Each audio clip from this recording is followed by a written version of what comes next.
wabarakatuh. Bersyukur kita kepada Allah Subhanahu wa taala dengan mengucap alhamdulillahirabbil yang dimana pada kesempatan pagi hari ini kita masih diberikan kesehatan, keselamatan sehingga kita bisa hadir berkumpul di tempat ini yang insyaallah tanpa ada halangan suatu apapun. Berselawat kita kepada Rasulullah, kepada junjungan kita Nabi besar Muhammad sallallahu alaihi wasallam dengan mengucap Allahumma shalli ala sayyidina Muhammad wa ala ali sayyidina Muhammad, yang semoga kelak di yaumul akhir kita semua bisa mendapatkan syafaat dari beliau. Amin amin ya rabbal alamin. Yang saya hormati Bapak Ibu dari Dinas Lingkungan Hidup Kabupaten Bantul, yang saya hormati ibu-ibu peserta pelatihan pengolahan sampah di Dusun Bauran 1. Selamat pagi ibu-ibu, wilujeng enjang. Tasih semangat niki untuk hari kedua nggih. Kemarin dari pertama diisi pemateri Pak Agus Subagyo kalih Bu Wuri. Nah ini kebetulan alhamdulillah difasilitasi oleh DLH untuk pemaparan materi soal pengolahan sampah organik menggunakan biokonversi maggot BASF. Alhamdulillah ini biasanya kula ngisi ten luar daerah niki disuwun ngisi ten kampungnya Kiambak niki. Nggih. Ngapunten kula buka mon. Alhamdulillah. Mungkin kinten-kinten niki ajeng perkenalan rin mboten niki. Nggih, Pak. Nggih, kebetulan niki nggih mungkin mboten kualat nggih, Pak. Niki sing kula napa pesertane niki mbak-mbak kula, budhe kula, lek-lek kula. Nggih, alhamdulillah sekali nggih. Untuk materi yang mungkin akan saya bawakan ini soal sampah organik, dan kebetulan niki pesertane niki mayoritas memang ibu-ibu nggih, Pak. Ya, alhamdulillah, dan memang ibu-ibu itu berperan penting soal kegiatan di rumah tangga dan sangat berperan dalam memproduksi sampah. Niki pun matangan sedaya dereng niki.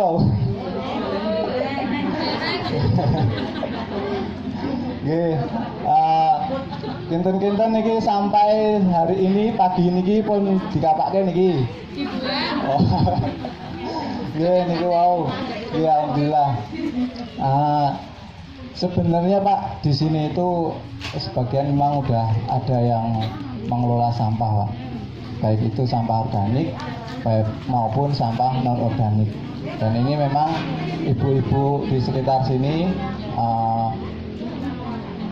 memang kebanyakan pekerjanya sambiannya ya Pak itu di kegiatan dalam pemilahan sampah yang non organik dulu. Mungkin untuk yang sampah organik itu mereka ibu-ibu yang punya ternak, yaitu sebagian memang sudah diaplikasikan untuk ternak mereka gitu. Maupun tadi malah perkenalan untuk memperkenalkan ibu-ibu yang di sini. Ya, untuk menyingkat waktu, bismillahirrahmanirrahim, kita mulai aja untuk pemaparan materi saya yang di sini. Maggot BASF sebagai biokonversi sampah organik dan alternatif pakan ternak. Niki ibu-ibu ada yang belum tahu maggot BASF atau lalat BASF? Belum ya? Oh, padahal cuma tanggang ibu. Nggih. Nggih. Nggih niki Pak, kalau memperkenalkan maggot BASF ini atau lalat BASF ini ke ibu-ibu itu sangat membutuhkan perjuangan, Pak. Karena memang identiknya para ibu-ibu itu kebanyakan memang jijik ya, Pak. Geli, jijik sama yang namanya mungkin bisa dibilang belatung gitu, okay. Tapi yang di sini saya perkenalkan lalat BASF ini atau maggot BASF ini keturunan lalat, spesies lalat yang insya Allah itu tidak membawa penyakit dan sangat bermanfaat bagi lingkungan kita. Oke, untuk menyingkat waktu mawon, di sini untuk latar belakang permasalahan bisa dilihat di sini adalah tumpuan sampah yang berada di suatu tempat yang di situ ada patok apa namanya ya Bu, yang dilarang buang sampah di sini. Nah, ini saya lihat di sini kebanyakan memang sampah-sampah rumah tangga, sampah plastik, sampah yang jelas itu biasanya Bu, kalau sampah-sampah organik itu sampah plastik masih dicampur dari rumah tangga, yaitu mereka dari rumah tangga yang belum memahami atau sadar diri untuk memilah sampah. Nah, di sini adalah beberapa sumber polusi yang akan terdampak oleh kita sendiri kalau memang sampah itu tidak dipilah dan diolah, hanya ditumpuk dan dibuang sembarangan. Nah, itu ada beberapa dampak negatifnya, yaitu salah satunya dengan pencemaran tanah, air, udara. Kebetulan di sini memang dekat sama tempat pembuangan se-Jogja ya Bu ya. Kira-kira untuk tanah, air, dan udaranya gimana Bu di sekitar sini? Nah, ini bahkan udah bertahun-tahun ya. Semoga nanti kedepannya biar bisa dikelola dengan baik, bagaimana untuk dampak negatifnya ini biar berkurang sedikit-sedikit. Dan ada juga dampak negatifnya yaitu sumber penyakit. Kita ketahui bahwa kalau musim penghujan ini juga banyak air tergenang yang dimana nantinya akan membuat bintik-bintik nyamuk, dan akhirnya ada beberapa mungkin ya permintaan kita yang baik-baik aja, mudah-mudahan nggak ada.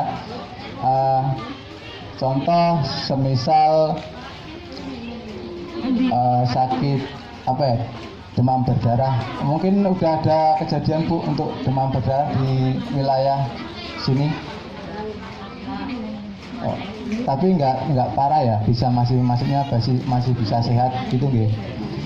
Dan diare nah ini adalah dampak yang biasanya meluas merata bahkan sampai berkilo-kilometer Ibu.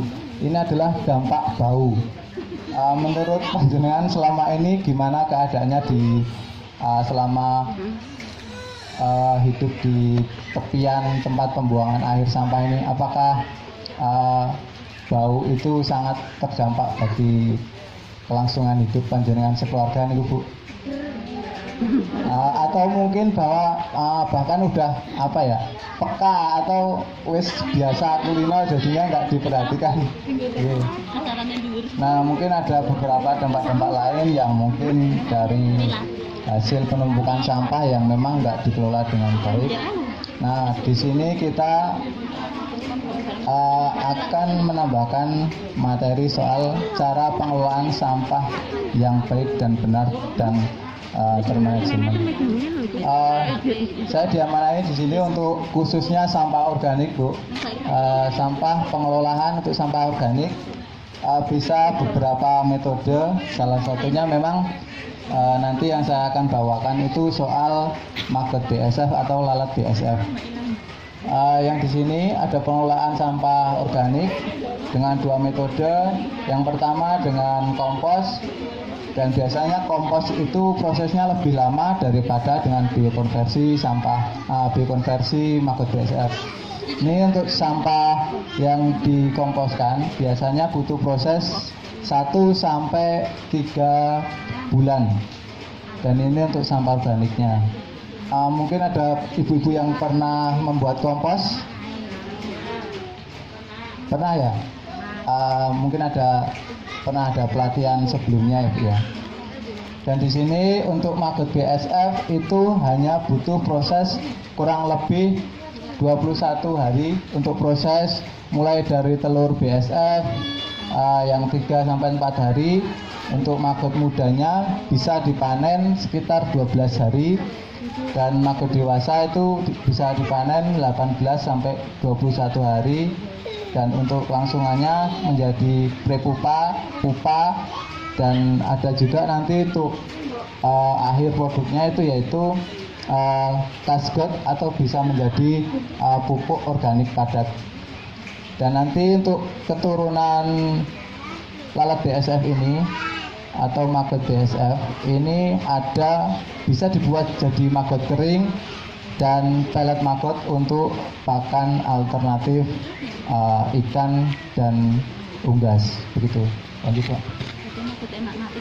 Nah, maggot BSF sebagai pengolahan sampah organik melalui teknologi biokonversi maggot diharapkan juga berperan dalam mengurangi sampah organik dengan cepat.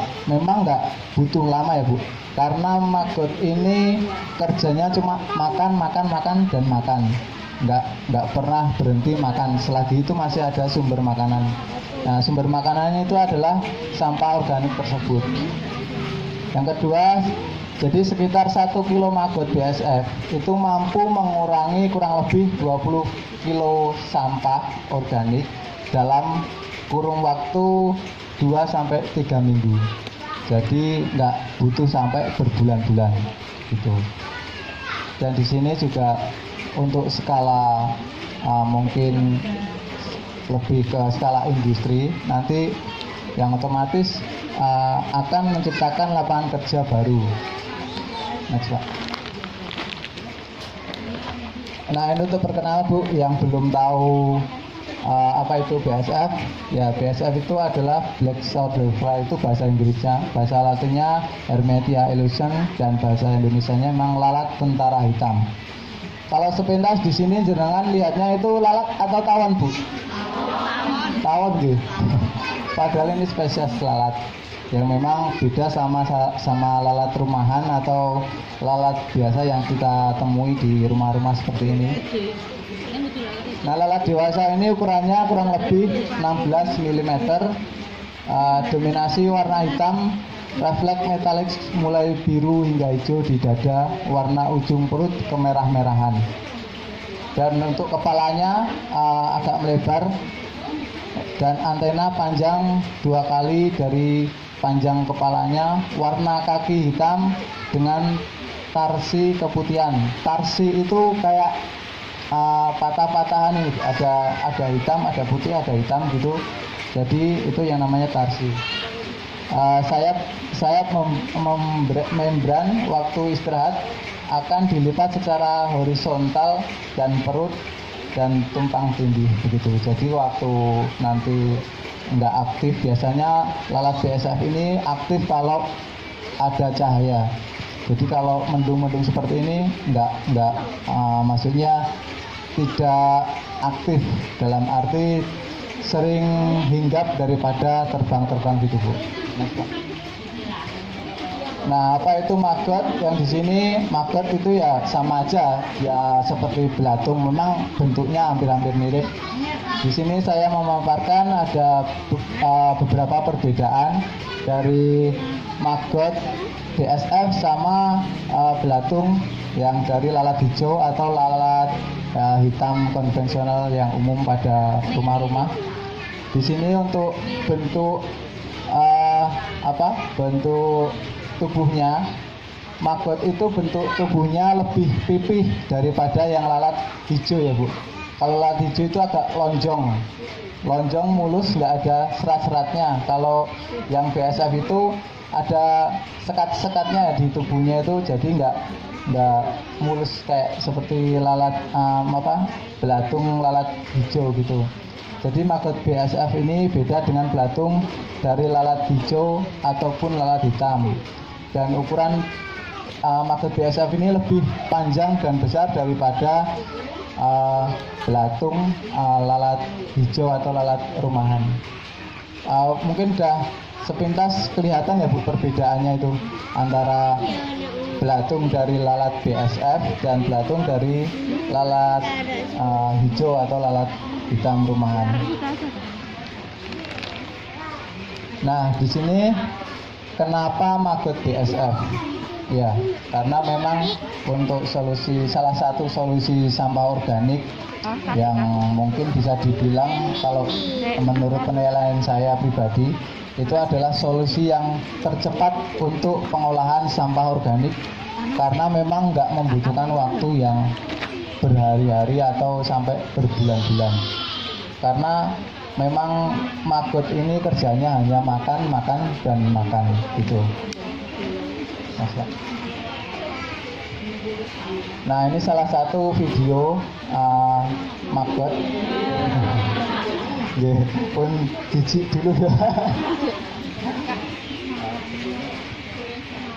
Nah, itu tadi salah satu video yang di sini adalah yang dijelaskan tidak menjijikkan. Nah, itu bagi yang udah biasa ya Bu. Kalau belum biasa pasti jijik ya, apalagi dengan ibu-ibu rumah tangga ini. Ngeri Mas. Geli ngeri. Dan memang bukan membawa sumber penyakit Bu. BSF ini tidak berbau busuk seperti belatung, lalat hijau atau lalat yang biasa. Dan di sini untuk saya paparkan untuk cara budidaya yang sederhana dan mudah. Satu, karena tidak memerlukan air, listrik, bahan kimia dan infrastruktur yang rumit dan mahal. Karena di sini kita budidaya bisa menyesuaikan kemampuan kita, apalagi kalau di setiap rumah itu ada pengelolaan sampah organiknya. Mungkin ada beberapa metode dengan losida, dengan ember tumpuk. Ember tumpuk itu yang seperti yang baru tadi datang itu Bu. Nah, nanti insya Allah akan diberikan ke panjenengan semua gitu Pak. Nah, itu nanti bisa untuk salah satu metode pengelolaan sampah organik yang ada di rumah tangga gitu. Ini perlakuannya tidak membutuhkan teknik khusus sehingga siapapun bisa melakukannya. Ya, ini sebenarnya harus belajar. Dalam arti belajar yang pertama itu jangan merasa jijik dulu kalau memang mau membudidayakan maggot BSF. Dan yang ketiga, tidak menyita waktu karena tidak perlu sering dikontrol. Nah, ini karena memang maggot BSF ini kerjanya cuma makan. Nah, nanti kalau semisal ibu-ibu sisa-sisa dari sisa makanan dari rumah tangga panjenengan semua itu nanti bisa dikasihkan ke maggot, dan itu nggak usah ditungguin Bu. Jadi itu udah kerjaannya maggot BSF itu untuk mengurai sampah organiknya. Dan yang lagi ini ada bahan sampah organik bisa diambil dari sampah rumah tangga, pasar, restoran, hotel, mall, dan limbah pabrik dan sebagainya. Nah, ini yang di sini untuk paling besar memang sampah organik itu dari sampah rumah tangga ya Bu. Sampah perumahan seperti itu.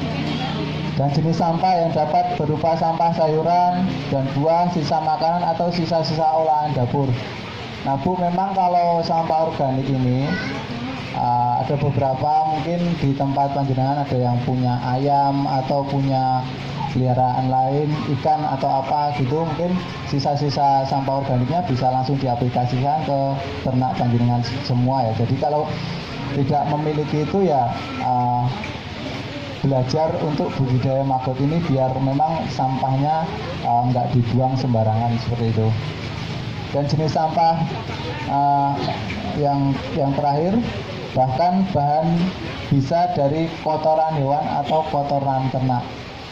Jadi kalau semisal tempatnya Bapak Ibu ada yang punya ayam atau sapi atau sejenis yang lainnya, ternak-ternak itu yang ada di rumah panjenengan, itu biasanya sebenarnya maggot ini ada di beberapa titik tempat Bu. Jadi kalau bisa kita amati, nanti semisal panjenengan ada kotoran hewannya, kalau dikorek-korek atau diceker-ceker itu biasanya setidaknya ada maggot BSF-nya itu ya. Dan beda, nanti kan saya terangkan tadi untuk perbedaan maggot BSF sama maggot yang dari lalat hijau begitu ya.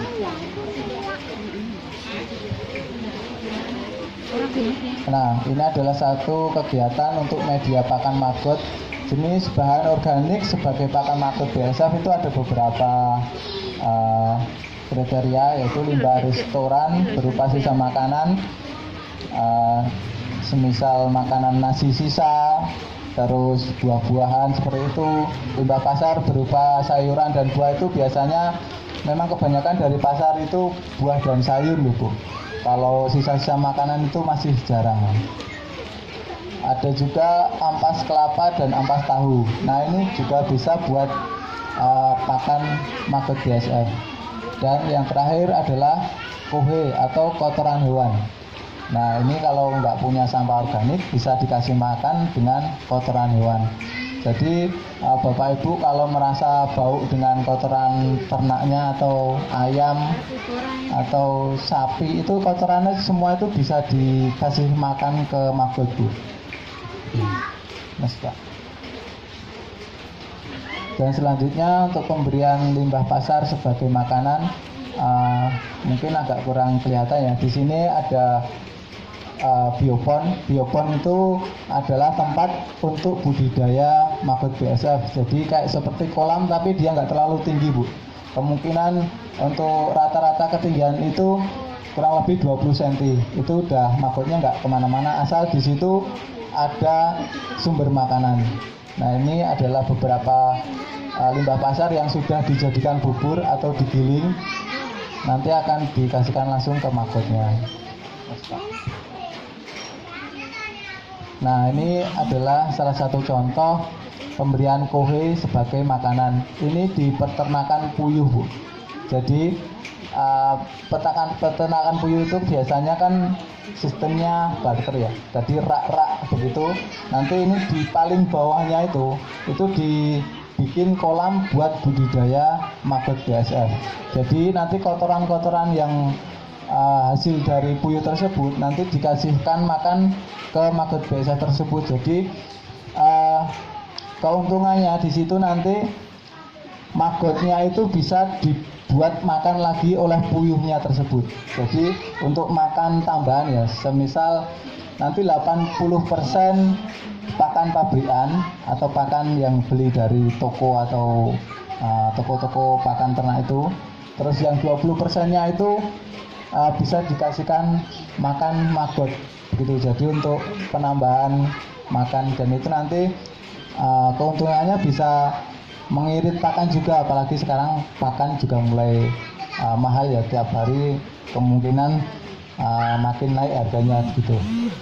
Dan di sini juga manfaatnya kalau maggot untuk pengurai kohe atau kotoran hewan, di situ manfaatnya bisa mengurangi bau yang menyengat atau amonia yang timbul dari kotoran hewan tersebut Bu. Jadi banyak sekali manfaat yang akan kita dapat kalau kita mau menggunakan maggot BASF ini sebagai pengurai sampah organik atau kotoran hewan. Nah, ini yang ketiga, tidak membutuhkan lahan yang luas. Jadi bisa dibikin kayak rak-rak gitu ya Bu ya. Jadi bertingkat seperti itu. Semisal kita punya lahan yang kosong untuk budidaya maggot ini kurang lebih sekitar 2 meter persegi. Nah, itu bisa buat dibikin rak-rak seperti itu, apalagi kalau untuk skala rumah tangga ya. Kalau seperti ini memang untuk skala bisnis itu bioponnya lebih banyak ya, untuk tempat pembudidayaannya tadi lebih banyak. Tidak ada syarat minimal area lahan dan membutuhkan budidaya maggot ini. Jadi tidak ada syaratnya, mau lahannya sempit pun tetap bisa, tinggal niat kita untuk mengurai sampah organik yang kita hasilkan di rumah tangga dengan maggot BASF. Dengan ruang terbatas pun ternak maggot BASF yang menguntungkan secara finansial. Jadi banyak keuntungan ini Bu. Ya pada intinya kembali lagi, yang penting kalau ingin budidaya maggot itu jangan merasa jijik dulu. Itu kalau merasa jijik ya mending jangan dulu lah, belajar. Mungkin bisa sedikit demi sedikit perkenalan gitu. Katanya kan peribahasa bilang tresno jalanan saka kulino. Nah, jadi nanti kalau kita udah biasa untuk melihat maggot, apalagi sedikit-sedikit mulai berani memegang, nah itu nanti akan jadi kebiasaan. Dan memang maggot BSF ini sudah banyak dibudidayakan para ibu-ibu rumah tangga, Bu. Banyak di wilayah selain sini itu sudah mengaplikasikan pembudidayaan maggot ini untuk biokonversi sampah organik. Biasanya ibu-ibu bank sampah itu juga udah mengaplikasikan ya. Apalagi TPS 3R gitu udah mulai lah untuk membudidayakan maggot ini. Karena memang salah satu solusi untuk permasalahan sampah organik.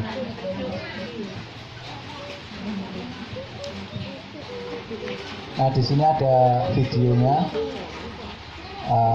Sepintas video yang ada di tempat saya.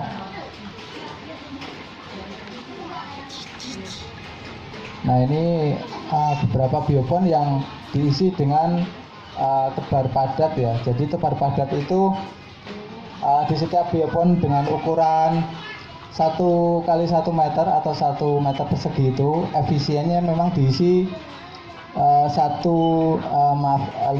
gram maggot. Nah, nanti 5 gram maggot itu bisa menjadi kurang lebih sekitar 15 sampai 20 kilo beratnya maggotnya itu. Kurang lebih 2 mingguan itu bisa dipanen. Nah, untuk bisa mulai ternak maggot skala model kecil, yaitu dengan pembuatan pembuatan kandang lalatnya. Untuk mulai ternak maggot biasa skala rumah tangga bisa dari model kecil sehingga menengah disesuaikan dengan tujuan. Jadi tujuannya untuk apa dulu? Semisal untuk mengurai sampah organik yang biasanya jenengan hasilkan setiap harinya. Nah, itu skala rumah tangga. Memang nanti juga ada pemaparan dari Pak Sam dari Pak Sam nanti untuk budidaya, maksudnya untuk pengolahan sampah organik skala rumah tangga nanti setelah saya kemungkinan. Dan untuk pemenuhan bisnis skala industri tentu berbeda lagi karena akan mengejar jumlah panen maggot untuk memenuhi pasar. Nah, ini sebenarnya maggot ini udah viral-viralnya ini, Bu. Jadi ada beberapa peternak lele, peternak ayam itu yang mulai menggunakan maggot BSF ini untuk mengirit pakan ya. Jadi bisa kurang lebih 50% sampai 70% biaya pakan yang nantinya bisa lebih irit gitu. Nah, ini contoh ukuran kandang yang di tempat saya dengan panjang 2 meter, lebar 2 meter, tinggi 2 meter. Estimasi bisa menampung 3 sampai 5 kilo pupa. Jadi pupa ini adalah maggot BSF yang sudah tua yang nantinya akan menjadi lalat, Ibu. Jadi seperti kepompong. Jadi kalau bisa dibilang kepompongnya, kalau yang namanya pupa ini perharinya bisa diisi segitu. Nah, ini contoh ukuran kandang BSF 2 kali 2 meter bisa menghasilkan 35 sampai 50 gram telur perharinya. Skala gram ya, Bu, kalau untuk 2 meter persegi tadi. Terus harga telur BSF ini biasanya per gram, Bu, jadi nggak per kilo. Kalau per kilo cepet kaya nanti. Jadi per gramnya aja biasanya rata-rata teman-teman itu jualnya per gram. Ini per gram ya, Bu, bukan per on atau per kilo. Per gram itu 5.000, itu harga umum per gram. Jadi kalau dikalikan 35 gram, semisal produksi lalat BSF-nya itu bisa bertelur sekitar seharinya 35 gram. Jadi tinggal ngalikan aja, bisa pendapatan per hari untuk kalau bisa jual telurnya aja udah 175.000. Nah, itu untuk kapasitas kandang 2 meter persegi. Nah,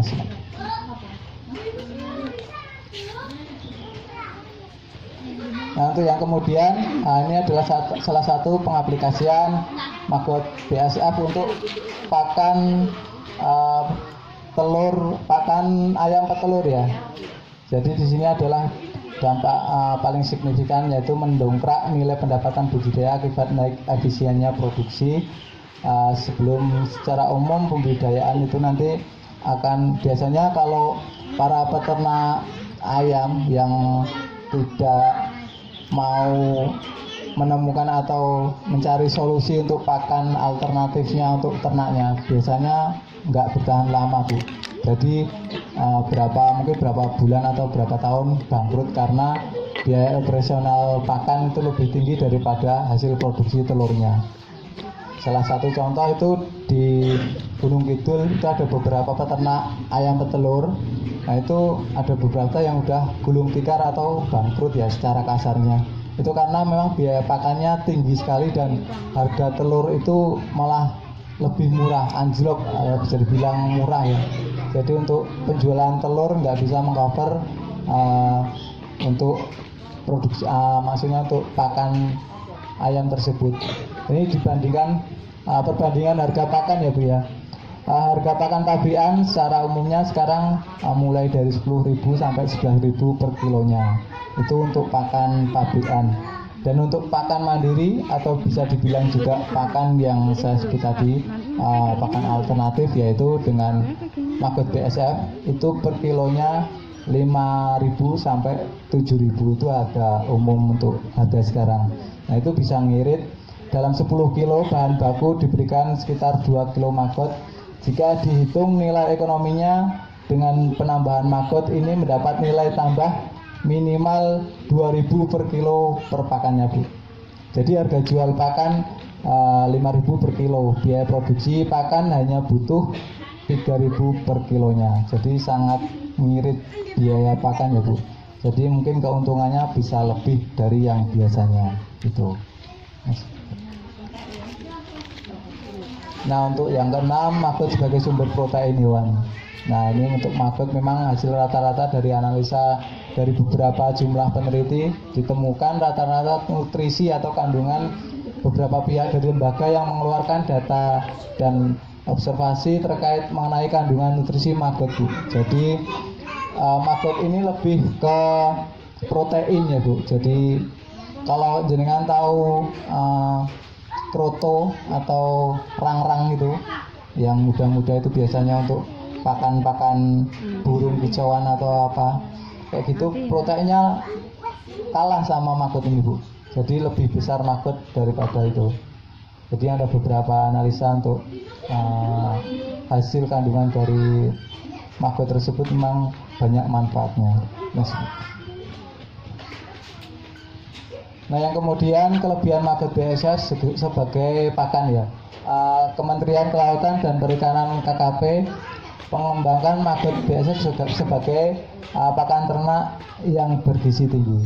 Nah ini dari kementerian aja udah menganjurkan ya untuk budidaya maggot biar untuk bisa